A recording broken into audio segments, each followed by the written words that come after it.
insight is really the value conversation. This is where I really find that there's an opportunity for those of you in sales to differentiate yourself and to become ruthlessly relevant, to become the rock star in your industry. Because if you can master being able to talk about value in some very specific ways that I know buyers want you to talk about value, you can stand out in the crowd. Now, yes, are there going to be buyers that are still going to be interested in nickeling and diming you? Absolutely. Are those purchasing organizations going to survive? No, they're not. I work with them. They hire me. I work on both sides of the fence. The ones that are going to survive are engaging me to talk about very complex topics, different kinds of pricing models, how to negotiate on total cost of ownership, total landed cost, should cost analysis. They want better data, they want better information, and they want to know how to quantify value. They're done shaking the tree because they're not getting what they want. So let's start talking to them about how to be ruthlessly relevant, because ruthlessly relevant sales organizations tie price and value together in a very specific way that buyers want to hear about.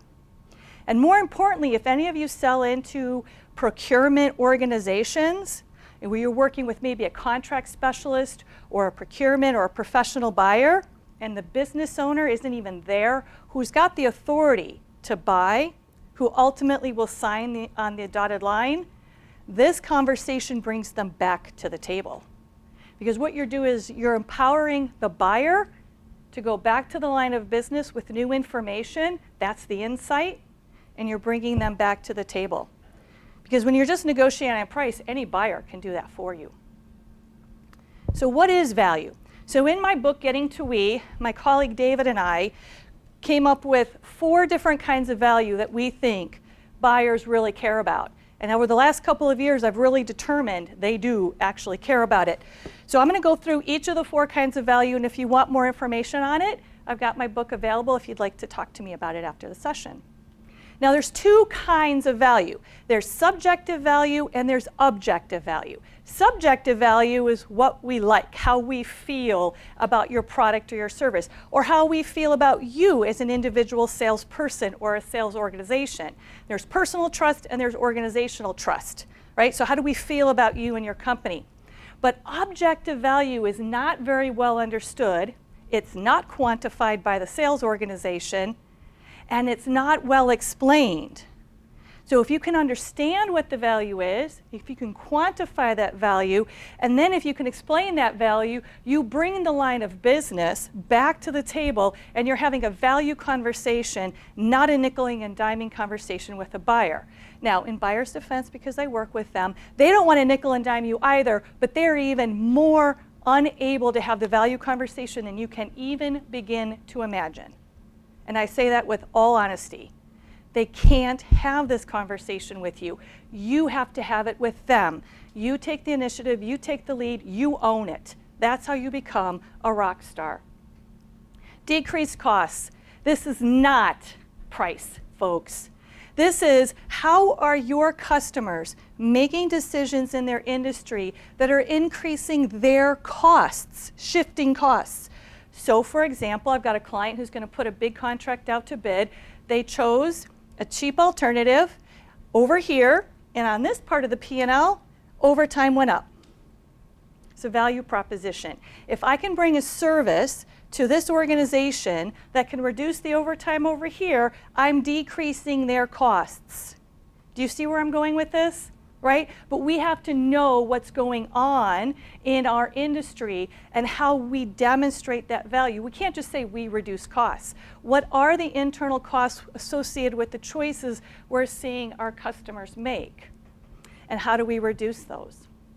And more importantly, don't let your customers increase your costs to deliver. Has anyone seen that happen? Any trends in the industry? Suddenly there are these new corporate policies that add to your bottom line. They just add to your costs, right? How can we demonstrate that we can work in a way that where they don't have to increase our costs and we can pass that along to them? This isn't a price conversation. This is actually taking costs out of the system. Risks. This is my favorite as a lawyer because lawyers love talking about highly unlikely, highly improbable, but extremely severe risks.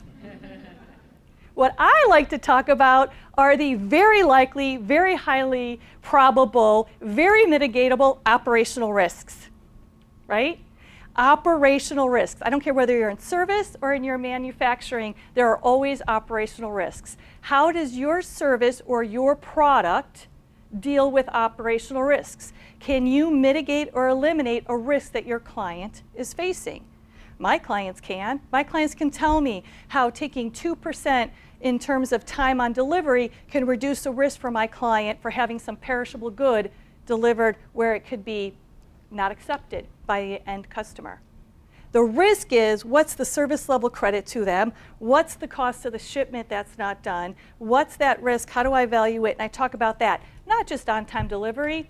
Yawn. Buyers hear that all the time. They want numbers and they want facts and they want you to know their industry. So what are the risks that your service or your product can eliminate? Increased opportunity. We're going to take a look at this in a very different way. This isn't the opportunity to your company, and this isn't the opportunity to your customer. This is the opportunity to the end customer. So think in terms of consumer products. If you're working with a company that then sells to the consumer, how does your product or how does your service improve their opportunities with their customer? And how do you quantify it? I had a client who was able to do that. In a marketing campaign, they ran an A/B study. The B study returned better results on the marketing campaign, which directly led to sales. But they tracked it, they measured it, they proved it. They increased the opportunities that their clients had with the services that they provided. And it was a premium service, folks. It was expensive. They weren't being nickeled and dimed. And then finally, benefits.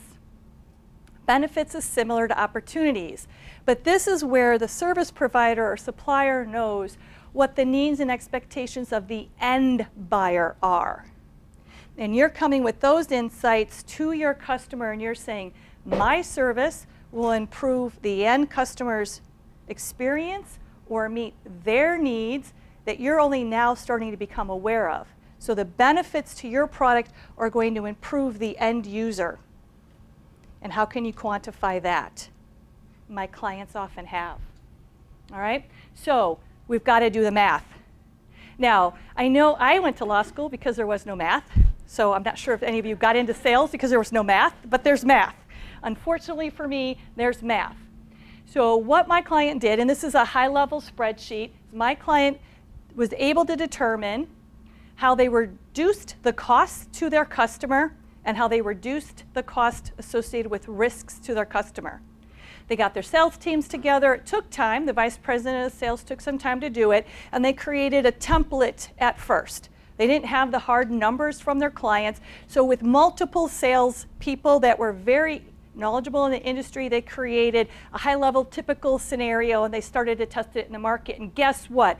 Buyers at Fortune 500 pharmaceutical companies, they never talked to the line of business again, suddenly were interested. They didn't know that these risks existed or that these additional costs were in the system, but now they needed to go get somebody to help them understand it. And who was that?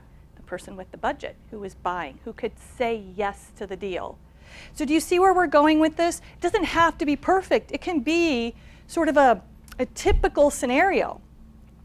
But what you're doing is you're educating the buyer to say, wait a minute, there is an actual number associated with what I'm doing, selling, producing. Get the line of business, get that decision maker back to the table because I can guarantee you he or she will get what you're talking about. Even if the numbers aren't perfect, it's a selling conversation.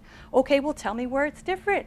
Tell me how you're doing it differently. Tell me how I can help you, right? But you're engaging them and you're not with that buyer who doesn't know and who's already made up her mind 57% of the time without even talking to you, right? So I have 3 quick questions for you to think about how you're going to take this back to your organization and break the price negotiation habit.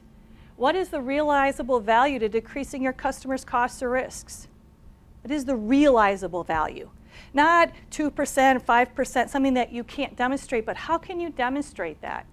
Now, what's the value of meeting your customers' customers' needs and expectations? What's that realizable value, and how can you demonstrate that? And then finally, how are you going to track or measure these savings and benefits? You. Do not expect purchasing to do it. Do not have high faith in them. I love them. I work with them. They are not going to do it. They are not motivated to do it. The line of business has the information. No one's really asking them for it. So I think if you want to be ruthlessly relevant, you want to be a rock star in your industry, you want to negotiate on value, you engage them to give you the data you need so that you can prove and demonstrate the value of your product. Now you're negotiating on which value proposition they find the most intriguing, not on nickel and diming you on price.